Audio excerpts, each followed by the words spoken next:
नमस्ते मित्रों, कथा निधि चैनल पर आपका बहुत बहुत स्वागत है। हमारी आज की कहानी अरुण रोहनकर जी की लिखी हुई कहानी है। कहानी का नाम है आंतरिक प्रेम भाव। कहानी एक विनय नाम के लड़के की है जो बड़ी ही मुश्किलों से संघर्ष करता हुआ अपने अपने मनचाहे मुकाम पर पहुंचता है। कहानियों के माध्यम से अरुण जी जीवन के अनेक अनोखे पहलुओं को नाटकीय और रोचक ढंग से प्रस्तुत करते हैं और उन कहानियों को सुनना पाठकों के लिए एक सुखद अनुभव होता है। उनकी हर कहानी अपने आप में विशिष्ट होती है और पाठकों के हृदय से संवाद साधती है। संभव है कि कहानी में आपको ऐसा पात्र मिल जाए जो आपको आपके स्वयं के अनुभव की या आपके किसी परिचित के अनुभव की याद जरूर दिला दे। तो चलिए कहानी शुरू करते हैं। आंतरिक प्रेम भाव। 1980 का साल था। विनय को जेईई परीक्षा में कम अंक आने से ड्रॉप लेना पड़ा। उसने बीएससी प्रथम वर्ष में दाखिला ले लिया और साल भर फिर से जेईई परीक्षा की तैयारी में जुट गया। विनय 9 भाई बहनों में सबसे छोटा था। पिताजी मामूली पद पर कार्यरत रह के सेवानिवृत्त हो गए। विनय का पालन पोषण और पढ़ाई का भार अब उसके भाइयों पर है, लेकिन भाई ध्यान नहीं दे पाते। ऐसा नहीं कि वे विनय को चाहते नहीं, लेकिन उनकी अपनी मजबूरियां हैं। सबके परिवार ही मध्यम श्रेणी के हैं। उनके अपने ही खर्चे उन्हें भारी पड़ते हैं। सबसे बड़ा भाई है सदन, लेकिन उसके बच्चे भी अब डॉक्टरिंग और इंजीनियरिंग पढ़ रहे हैं। विनय के लिए पैसे की गुंजाइश अलग से निकालना उसके पास नहीं है, इसलिए वह हाथ झटक के अलग हो जाता। जैसे भी हो, विनय कई सालों से अपने 5वें नंबर के भाई के यहाँ रमेश के यहाँ टिका है। रमेश और उसकी बीवी दोनों अलग अलग सरकारी दफ्तरों में काम करते थे। उनकी दोनों संतानें अभी आयु में बहुत छोटी हैं। विनय बड़े सीधे स्वभाव का है, सदाचारी है, खुश मिजाज रहता है, कर्तव्यनिष्ठ है। उसे सौंफ सुपारी तक खाने की लत नहीं। भाई और भाभी उसे बोझ न समझे, कभी इस बात का वह हमेशा ध्यान रखता। भाई भाभी के बताए कामों को वह बड़ी तत्परता से कर डालता, कभी कुछ भूल नहीं होने देता। स्कूल के छात्रों की ट्यूशन करके फीस लाकर भाभी के हाथ में धर देता। भाभी का दफ्तर घर से 5 किलोमीटर दूर था और रास्ते में एक तरफ से लंबी चढ़ाई भी। विनय रोजाना भाभी को साइकिल पर डबल सीट बैठाकर सवेरे दफ्तर ले जाता और शाम को उसी तरह घर भी ले आता। भाभी को इससे बड़ी सुविधा हो जाती। इस प्रकार वह दिल से अपने भाई और भाभी के प्रति छोटे छोटे कार्य करके कृतज्ञता व्यक्त किया करता। ये सब करते हुए बीएससी फर्स्ट ईयर की पढ़ाई और जेईई की दोबारा से तैयारी, विनय अपनी पूरी ताकत लगाकर यह लड़ाई लड़ने में लगा हुआ था। साल खत्म हो गया। जेईई के परीक्षा परिणाम घोषित हुए। इस बार विनय को अंक बड़े अच्छे मिले और national institute of technology Warangal के प्रवेशाधि में उसका नाम घोषित हुआ। लेकिन अब असली समस्या आई पैसों की। विनय प्रवेश पाने के लिए पर्याप्त पैसा कैसे जुटा पाएगा, क्योंकि समय भी कम है। वारंगल के लिए तुरंत निकलना था, नहीं तो जगह किसी और को दे दी जाती। जोड़ तोड़ करके जैसे तैसे जितना पैसा जमा हो पाया वह साथ लेकर विनय रेलगाड़ी से निकल पड़ा। सफर के दौरान पड़ोस में बैठे बाप बेटे से उसका परिचय हुआ। खुराना जी भी नीट वारंगल से बेटे के दाखिले के लिए दिल्ली से निकले थे। खाते पीते घर के लग रहे थे और बातों से भले। विनय का स्वभाव भी खुराना जी को अच्छा लगा। विनय रेलवे स्टेशन से इंस्टीट्यूट टैक्सी में उन्हीं के साथ पहुंच गया। विनय के कागजात जांच होने के बाद पैसे भरने का वक्त आया तो देखा कि 3,000 रुपये कम पड़ रहे हैं। लेकिन वहाँ के क्लर्क ने साफ बता दिया कि भाई पहले पैसे पूरे भरो वरना एडमिशन नहीं हो पाएगा।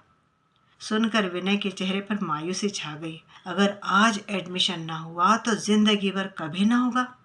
शहर नया, पैसे कौन देगा? इसी चिंता से व्याकुल गिरा हुआ चेहरा लिए विनय गुमसुम सा एक कोने में खड़ा था। वहीं एडमिशन हॉल में खुराना जी भी खड़े थे। उनकी नजर पूरे समय विनय पर लगी हुई थी। उन्होंने पास आकर विनय से पूछा, क्यों बेटे, क्या कुछ पैसे कम पड़ रहे हैं? विनय ने हताश मुद्रा में सिर हिला दिया। कितने? 3,000 रुपये कम पड़ रहे हैं अंकल जी, विनय ने कहा। खुराना जी ने तुरंत ही जेब से पैसे निकाले और 3,000 रुपये विनय को दे दिए। बेटा तुम पहले अपना एडमिशन कंप्लीट कर लो। और इस प्रकार विनय का एडमिशन हुआ बीई सिविल के पाठ्यक्रम के लिए। 4 साल में पाठ्यक्रम पूरा हुआ, बीई सिविल की डिग्री प्राप्त हो गई। लेकिन वे 4 साल कितने कठिनाई से भरे रहे, यह विनय ही जानता है। पैसों की तंगी बराबर बनी रही। उसने सीनियर छात्रों से और लाइब्रेरी से पुस्तकें ला ला कर जैसे तैसे पढ़ाई पूरी की। नई पुस्तकों की कभी शक्ल देखने का उसे मौका ही न मिला। पहनने के कपड़ों का भी यही हाल रहा। हॉस्टल और मेस का खर्चा बड़ी मुश्किल से भाइयों के भेजे पैसों से पूरा होता था। लेकिन जो भी हो, आखिर वह वक्त भी गुजर ही गया। विनय के साथ साथ बंटी खुराना का भी बीई इलेक्ट्रिकल का पाठ्यक्रम पूरा हुआ। 4 साल में बंटी और विनय में गहरी दोस्ती हो गई थी। उसका और विनय का स्वभाव समान होने से दोनों में भाइयों जैसा बर्ताव रहा। बंटी जरा नाजुक तबीयत का था, लेकिन दिखने में गोरा चिट्टा, भले ही शरीर काठी से दुबला पतला हो, सुदर्शन युवक था। बंटी के कोई भाई या बहन नहीं, वह इकलौता था। दिल्ली के चांदनी चौक बाजार में उसके पिता की छोटी सी इलेक्ट्रिकल सामान बेचने की दुकान है और वे रहते करोल बाग में। पढ़ाई पूरी होने के बाद बंटी पिता की दुकान संभालने में मदद करने लगा। वारंगल से विदाई के बाद विनय और बंटी दोनों ही अपने अपने निजी जीवन में व्यस्त हो गए। करीब 1 साल तक तो दोनों में फोन से संपर्क बना रहा, लेकिन धीरे धीरे वह भी बंद हो गया। इधर विनय को एक पब्लिक सेक्टर कंपनी में सहायक इंजीनियर पद पर नियुक्ति मिल गई। विनय की जिंदगी अब चल पड़ी। वेतन पर्याप्त होने से जिंदगी उसे सफल लगने लगी। रिश्तेदारों में भी अब इज्जत होने लगी और कई जगह से उसके लिए शादी के रिश्ते भी आने लगे। लेकिन विनय ने एक बात अपने ही मन में तय करके रखी थी कि अगर वह शादी करेगा तो किसी डॉक्टर लड़की से ही। घर के लोगों ने जब समझाया तो उसने कहा कि डॉक्टर लड़की से शादी करने से बिरादरी में उसके परिवार का नाम और इज्जत बढ़ जाएगी। विनय की सबसे बड़ी बहन की चारों लड़कियां डॉक्टर हैं। उनसे बात करने पर उनकी जूनियर और सीनियर बैच की लड़कियों की जानकारी इकट्ठे करने की विनय ने मुहिम छेड़ दी। एक जगह उसे उम्मीद नजर आई। लड़की ने उसी साल एमबीबीएस पास किया था और इंटर्नशिप कर रही थी। उसकी माँ को रिश्ता मंजूर था। एक नज़र में ही बड़ा पसंद आ गया था विनय उसे, लेकिन बेटी उसकी कुछ कहने को तैयार नहीं थी। इस विषय में जब लड़की की माँ से पूछा गया तो उसने साफ कह दिया, अरे आप लोग तो बात को पक्की समझिए, मैं मेरी बेटी को मना लूंगी। वास्तव में वह इतनी जल्दी शादी करना चाहती नहीं है, बस। लेकिन यह तो आम बात है, लड़की अभी इतनी समझ नहीं रखती है कि अच्छा रिश्ता हाथ से नहीं जाने देना चाहिए। यह सुनकर विनय के परिवार वाले निसंकोच शादी की तैयारियों में जुट गए।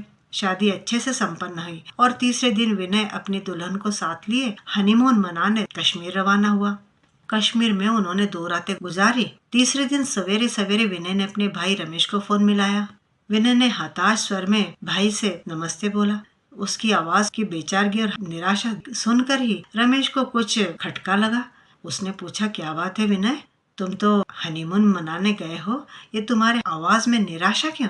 तब विनय ने बताया कि भैया क्या बताऊं, दुल्हन तो शारीरिक संबंध बनाना चाहती नहीं है, वह अलग सोती है और हम दोनों में पति पत्नी सा व्यवहार बिल्कुल भी नहीं है। जब उससे कुछ पूछता हूँ तो चुप्पी साध जाती है। माजरा क्या है मेरी कुछ समझ में नहीं आ रहा। अब कल हम लोग वापस आ रहे हैं। ये सब सुनकर रमेश को बड़ा बुरा लगा। रमेश ने दुल्हन के अतीत की जानकारी निकालनी चाही तो पता चला कि लड़की का पहले से ही कहीं अफेयर था और उस लड़के के साथ वह शादी करना चाहती थी। लड़का भी उससे शादी करना चाहता था, पर लड़के का स्टेटस उनसे मेल नहीं खा रहा था, इसलिए लड़की की माँ उससे शादी करने से इनकार कर गई। विनय और उसकी पत्नी जब वापस आए तो कुछ दिनों के बाद दोनों परिवारों के बीच में बैठक बुलाई गई। बैठक में रमेश ने दुल्हन के विचित्र बर्ताव का कारण पूछा। तब सबके बीच में लड़की ने निसंकोच कह दिया कि वह विनय के साथ नहीं रहेगी क्योंकि विनय नपुंसक है। उसकी बात सुनकर विनय को गुस्सा आ गया, लेकिन लड़की की बात सुनकर लड़की की माँ पूरे वक्त चुप बनी रही, एक शब्द न बोली। रमेश ने विनय की तरफ देखकर उसे चुप रहने का संकेत किया। रमेश ने विनय की एक दिन पहले ही डॉक्टर से हेल्थ चेकअप करवाकर रिपोर्ट अपने साथ लाई थी। उसने लड़की और उसकी माँ को वह रिपोर्ट दिखाई। उसमें साफ लिखा गया था कि विनय पूरी तरह से स्वस्थ लड़का है, नपुंसक नहीं है। रमेश ने यह भी बताया कि लड़की का कहीं और प्रेम संबंध है, ये बात वो जान चुके हैं। उस लड़के का नाम मनोज है और वे दोनों शादी भी करना चाहते हैं। तब ऐसा होते हुए भी लड़की की माँ ने विनय को धोखे में क्यों रखा? अब ये सुनकर लड़की एकदम चुप हो गई और लड़की की माँ भी कुछ बोलने लायक नहीं रही। तब रमेश ने उनसे जो भी शादी और हनीमून का खर्चा हुआ था उसकी भरपाई मांगी, कुल 4 लाख रुपए। रमेश द्वारा डराने, धमकाने और कठोर व्यवहार के कारण पैसों का आउट ऑफ कोर्ट सेटलमेंट हो गया और तलाक की कार्रवाई भी जल्दी से पूरी हो गई। लेकिन फिर भी इस झमेले में विनय के करीब 2 साल खराब हो गए। इस विचित्र घटना के बाद विनय खुद को काफी अकेला महसूस करने लगा। उसे समझ में नहीं आ रहा था कि उससे कहाँ चूक हो गई। वो तो बड़े सरल स्वभाव का है, उसके मन में कोई खोट नहीं थी, न ही किसी के प्रति दुर्भावना या गलत व्यवहार। फिर उसी के साथ ऐसा क्यों हुआ? किस्मत की मार ने उसे झिंझोड़ कर रख दिया था।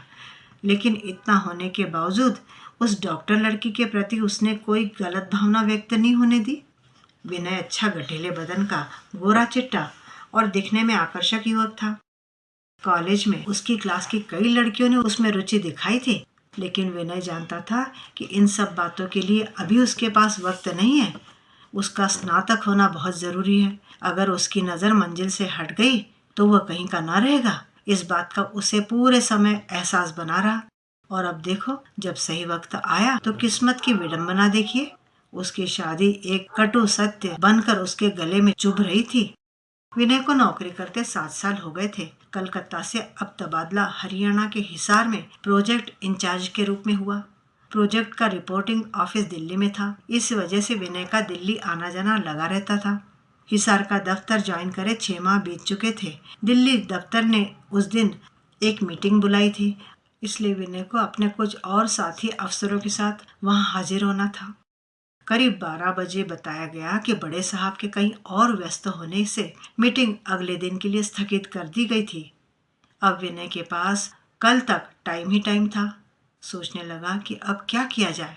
दिल्ली तो उसके लिए नया शहर है, वहाँ उसका कोई पहचान का नहीं है। लेकिन तभी उसे बंटी की याद आई। विनय ने उसका नंबर डायरी से ढूंढ निकाला और उसे फोन मिलाया। फोन खुराना जी ने उठाया। फोन पर विनय की आवाज सुनकर खुराना जी गदगद से हो गए और उसे बोले वह तुरंत करोल बाग उनके घर पहुंच जाए और उनसे मिले। विनय भी यही चाहता था कि किसी तरह आज का दिन निकाले। विनय तुरंत ही निकल पड़ा। बंटी और उसके परिवार से मिलने के लिए उसके मन में बड़ी उत्सुकता थी। टैक्सी में विनय को बंटी के साथ कॉलेज के बिताए हुए दिन याद आने लगे। अगर खुराना जी उस दिन 3,000 रुपये एडमिशन के लिए न देते तो क्या कभी वह इंजीनियर बन पाता था? इस विचार मात्र से ही विनय के रोंगटे खड़े हो गए। उसकी आंखें भर आई। विनय ने थोड़े थोड़े करके खुराना जी को पैसे वापस करने चाहे थे, लेकिन खुराना जी ने एक भी पैसा वापस लेने से मना कर दिया था। उन्होंने यही कहा था कि जैसे बंटी वैसे विनय। उन्हें विनय के हालातों की पूर्ण जानकारी थी। विनय उनके एहसान के बोझ को महसूस करता रहता था और मन ही मन कई बार ये सोचता रहता कि वह कब और कैसे खुराना जी के किसी काम आए। वह जरूर उनके लिए कुछ न कुछ करना चाहता था जिससे कि उन्हें दिल से खुशी मिले। इन सब विचारों में गुम विनय को पता न चला कि करोलबाग आ चुका था। कॉलेज के दिनों में बंटी के साथ विनय एक बार उसके यहाँ गया था। विनय उनके घर पहुंचा तो देखा कि खुराना जी द्वार पर ही खड़े इंतजार कर रहे थे। विनय ने प्रणाम अंकल कहते हुए उनके पांव छुए तो खुराना जी ने गदगद होकर उसे अपने सीने से लगा लिया। फिर उसे लेकर वे अंदर गए, सोफे पर बैठ गए। विनय ने एक साथ ही कई बातें पूछ डाली। अंकल जी, आप सब लोग कैसे हैं और बंटी क्या कर रहा है इन दिनों? मुझे याद है उसने बहुत पहले एक फोन किया था, तब बताया था कि वह अब आपके साथ में दुकान संभालता है। अभी भी वह दुकान संभालता है या अब उसने कोई दूसरी नौकरी कर ली है? विनय के इतने सारे प्रश्न सुनकर खुराना जी बोले, क्या बताऊं बेटे, सब कुछ ठीक ठाक ही चल रहा था। बंटी के आने से मेरा कारोबार और अच्छा हो चला था। 2 साल पहले हमने उसका ब्याह भी किया और हमारी जिंदगी बड़ी मजे की चल रही थी कि अचानक एक छोटी सी बीमारी क्या हुई और बंटी तो चल बसा। हमारे ऊपर तो पहाड़ टूट पड़ा मानो। हमारे लिए जिंदगी अब पहले जैसी न रही। विनय का आश्चर्य से मुंह खुला का खुला रह गया। उसके मुंह से हठात निकल गया, क्या क्या कह रहे हैं अंकल आप?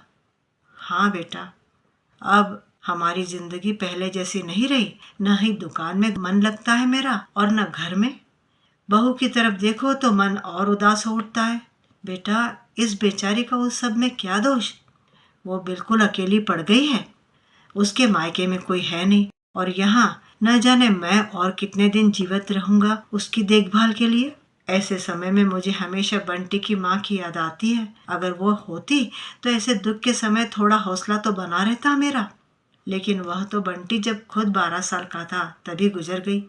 बंटी के जाने के सदमे से तबीयत मेरी कुछ ठीक नहीं रहती है, इसीलिए दुकान आजकल अधिकतर तो बंद ही रहती है। बेटा क्या बताऊं, मुझे बहू की बड़ी चिंता लगी रहती है। क्या होगा उसका भविष्य। खुराना जी की बातें सुनकर विनय की आंखें भी नम हो गई। उसका दिल भर आया। वह कुछ बोले तभी बहू चाय लेकर आ गई। विनय ने देखा कि दुबली पतली सुशील सा चेहरा और एकदम ही मन को भा जाने वाली उस स्त्री को देखकर मन में एक स्नेह की भावना ही जागती थी। वह चाय रखकर जा ही रही थी कि अंकल ने कहा, बेटा सुनो, हरजीत यह विनय बंटी के कॉलेज का मित्र है। तुम भी आओ, बैठो, तुम भी हमारे साथ चाय पियो। फिर विनय की तरफ देखते हुए बोले, विनय ये मेरी बहू है हरजीत। हरजीत नमस्ते कहते हुए सोफे पर खुराना जी की बाजू में बैठ गई। विनय ने भी नमस्ते की। हरजीत ने मुस्कुराते हुए कहा, विनय जी कॉलेज की जब भी बातें होती तो बंटी आपका जिक्र जरूर करते। वे अक्सर मुझे कहते थे कि अगर मेरा कोई भाई होता तो विनय जैसा ही होता। शायद पिछले जन्म में विनय मेरा भाई रहा हो। विनय ने अपनी नम आंखों को धीरे से पोंछा और कहा, मैंने भी बंटी को हमेशा दोस्त से बढ़कर ही माना है। कितना निश्चल और साफ मन का था बंटी। अंकल भी बहुत बड़े दिल के हैं। आज मैं जो भी हूँ उन्हीं की देन है, वरना मैं इंजीनियर ना बन पाता। फिर खुराना जी की तरफ देखते हुए बोला, अंकल बंटी जैसे मुझे भी अपने परिवार का आप हिस्सा समझिए। मेरे लिए यह बड़े सौभाग्य की बात होगी। आज से आप खुद को अकेला मत पाइए, मुझे अपना बेटा ही समझिए। मैं आपके बेटे की तरह सदैव आपके साथ खड़ा रहूंगा। खुराना जी ने धीरे से विनय के कंधे थपथपा दिए। इसके बाद काफी देर तक उन तीनों के बीच कई बातें हुई। विनय ने खुले मन से अपनी जिंदगी की सारी बातें बताई। उसमें उस डॉक्टर लड़की के साथ उसके विवाह का भी उसने पूरी बात बताई। वह अंकल और हरजीत के मन को इस तरह से टटोलने की कोशिश में भी लगा हुआ था। घर लौटने पर विनय रात को सो न सका। पूरे समय उसके दिमाग में यही बातें चलती रही कि आज खुराना जी के परिवार को उसके जैसे सहारे की सख्त जरूरत है, और अगर खुराना जी के परिवार में सही मायने में खुशियां वापस लानी है तो उसे हरजीत की शादी करवानी होगी। एक तरफ उसका दिल यही चाह रहा था कि अगर कहीं हरजीत और खुराना जी मान गए तो वह खुद भी हरजीत से शादी करने के लिए तैयार है। अगले दिन दफ्तर का काम पूरा करके विनय ने फिर खुराना जी से मिलने का मन बनाया। दफ्तर से निकलने से पहले उसने 2 दिन की छुट्टी भी मंजूर करा ली। उन 2 दिनों की मुलाकात में विनय ने खुराना जी से कहा, अंकल जी एडमिशन के समय आपने मुझ पर बड़ा भरोसा किया और एडमिशन के पैसे दे दिए, जबकि मैं तो आपके लिए एकदम अजनबी था और मैंने भी आपको निराश नहीं होने दिया। आज मैं आपके लिए अजनबी नहीं हूँ। मैंने जीवन में जो सफलता प्राप्त की वो आपकी उस मदद से ही। अंकल जी अब मैं आपसे चाहता हूँ कि आप एक बार फिर मुझ में विश्वास दिखाएं। मैं हरजीत से विवाह करना चाहता हूँ। उसका हाथ मांगता हूँ आपसे। क्या आप मुझे इसकी मंजूरी देंगे? खुराना जी ने विनय की बात सुनी तो वो बड़े प्रसन्न हो गए। उनके भी मन में शायद यह बात आई होगी। उन्होंने कहा, बेटा विनय इससे बड़ी खुशी और क्या हो सकती है मेरे लिए। लेकिन फिर हरजीत की तरफ मुड़कर बोले, हरजीत बेटी क्या तुझे विनय अच्छा लगा? क्या तुझे यह रिश्ता मंजूर है?